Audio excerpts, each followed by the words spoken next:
नमस्कार विद्यार्थियों। मैं Anil Kumar Saini, assistant professor government law college Churu. आज इस वीडियो श्रृंखला के अंतर्गत हम एलएलबी प्रथम वर्ष के सब्जेक्ट संविदा विधि में संविदा भंग, जो कि कॉन्ट्रैक्ट फर्स्ट का अंतिम जो है धारा 73, 74, 75 है, उसके बारे में आज हम चर्चा करेंगे। तो सबसे पहले बात आती है कि संविदा भंग कहते किसे हैं। क्या होता है संविदा भंग? संविदा भंग का अर्थ होता है कि यह एक उन्मोचन का एक ऐसा तरीका है जिसका शाब्दिक अर्थ है इसका शाब्दिक अर्थ है संविदा के अंतर्गत एक पक्षकार द्वारा अपना वचन पालन करने में पूर्णतः या अंशतः इनकार करना होता है। जब एक पक्षकार संविदा भंग करता है तो दूसरा पक्षकार संविदा भंग के कारण होने वाली हानि के लिए प्रतिकर वसूल कर सकता है।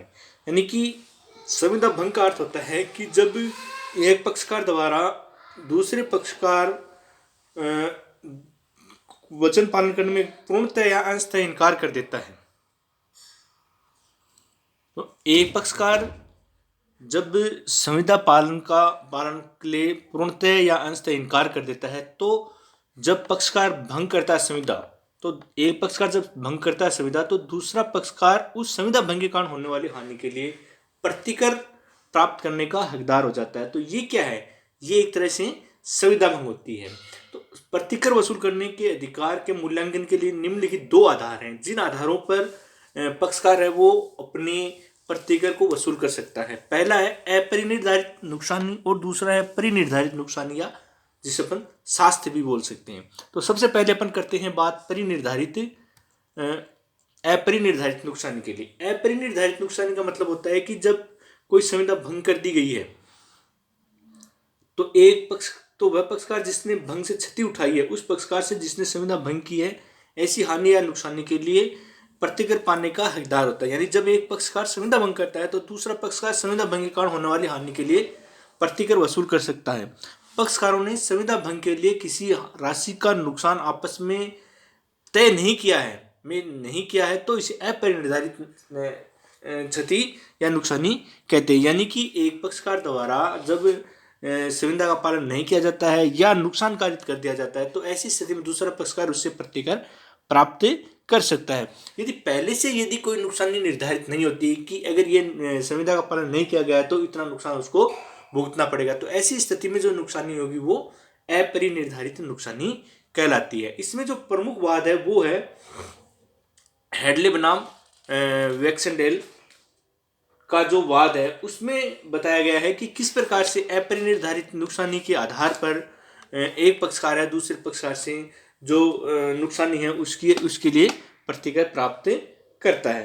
तो इसी के अंतर्गत एक आती है क्षति की दुरुस्तता, यानी कि क्षति है वो कितनी तक जा सकती है, यानी कितनी संभावना होती है, उस संभावना तक ही नुकसानी की भरपाई की जा सकती है।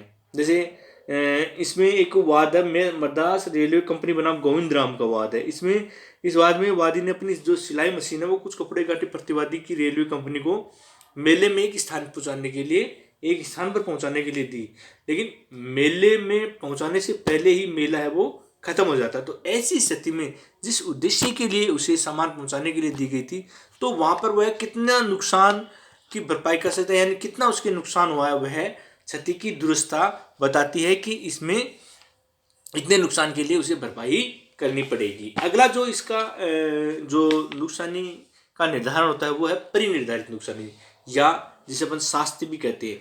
ये जो परिनिर्धारित नुकसानी होती है उसका मतलब होता है कि जब एक पक्षकार द्वारा संविदा भंग की जाती है तो दूसरा पक्षकार उससे जब प्रतिकर वसूल करता है तो वह प्रतिकर पहले से ही निर्धारित कर लिया जाता है। यानी आपस में दोनों पक्षकार पहले से निर्धारित कर लेते हैं कि यदि किसी प्रकार से यदि कोई नुकसान कारित होता है या संविदा का पालन नहीं किया जाता है तो उसे इतना प्रतिकर उसे अदा करना पड़ेगा। तो ये जो नुकसानी होगी वो होगी परिनिर्धारित नुकसानी। तो ये धारा 74 में इसके बारे में बताया गया है। जैसे कि बी है वो ए से संविदा करता है कि यदि वह बी को एक निश्चित दिन 500 रुपये देने में असफल रहता है तो वह बी को 1000 रुपये देगा। यानी निश्चित कर लिया गया है कि हाँ, अगर आपने फला दिन मेरे को 500 रुपये दे दिए तो ठीक है, वरना अगर वो नहीं देता है, देने में असफल रहता है तो उसे 1000 रुपये उसको देने पड़ेंगे। तो ए बी को उस दिन 500 रुपये देने में असफल रहता है तो ए से बी 1000 रुपये से अधिक ऐसा प्रतिकर जो न्यायालय युक्ति समझे हुआ है उससे वसूल करता है। यानी यहाँ पर जो प्रतिकर है, यहाँ पर जो प्रतिकर है वो पहले ही निर्धारित कर लिया जाता है कि यदि उसने 500 रुपये नहीं दिए तो उसे उसके डबल यानी 1000 रुपये उसको देने पड़ेंगे। तो ये जो होगी वो परिनिर्धारित नुकसानी होती है। ये जो परिनिर्धारित नुकसानी है प्रतिकर के रूप में होती है और दूसरे इसमें शास्ति के रूप में होती है। यानी पहले से ही न्यायालय द्वारा या पक्षकार द्वारा पहले से ही निर्धारित कर लिया जाता है कि उसे इतने पैसे, अगर वह संविदा पालन करने में असफल रहता है तो उसे निश्चित रूप से ये इतना प्रतिकर उसको देना होगा। तो इसे अपन शास्ति के रूप में भी कह सकते हैं। इसमें एक बात था Dunlop pneumatic tyre company limited बनाम new garage and motor company limited.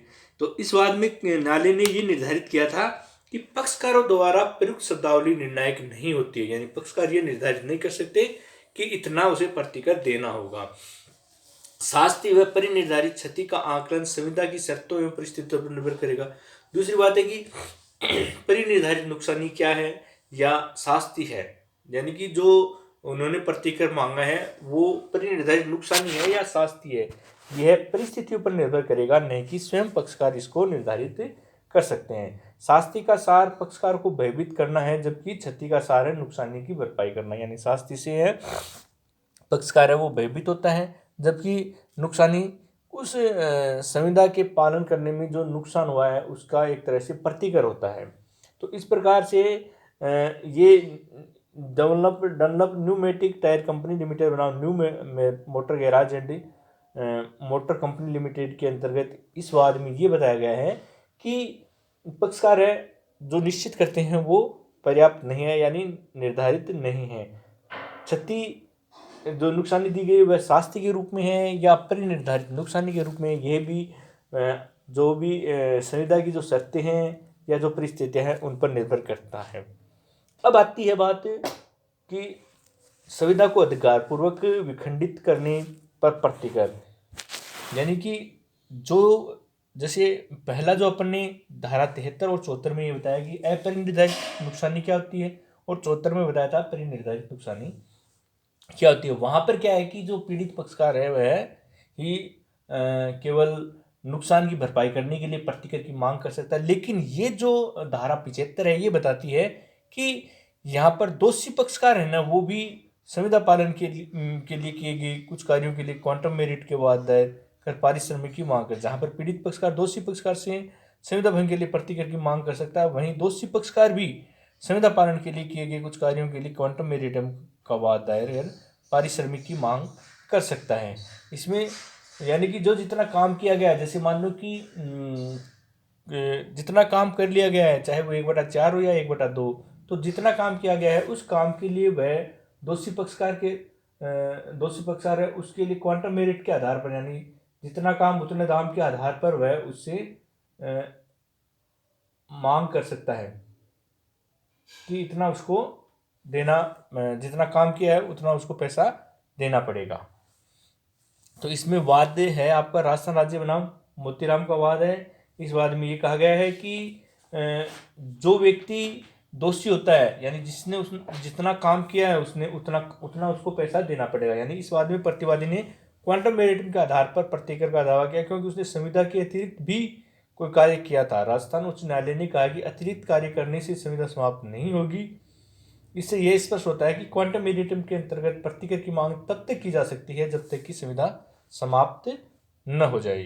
तो यानी कि क्वांटम मेरिटम के आधार पर भी न्यायालय से जितना काम दोषी पक्षकार ने किया है उतने काम का वह पैसा प्राप्त कर सकता है। तो आज हमने क्वांटम मेरिटम के सिद्धांत के साथ ही धारा 75 है वो कंप्लीट कर लिया, यानी संविदा अधिनियम का जो पार्ट फर्स्ट है वह लगभग समाप्त हो गया है। धन्यवाद।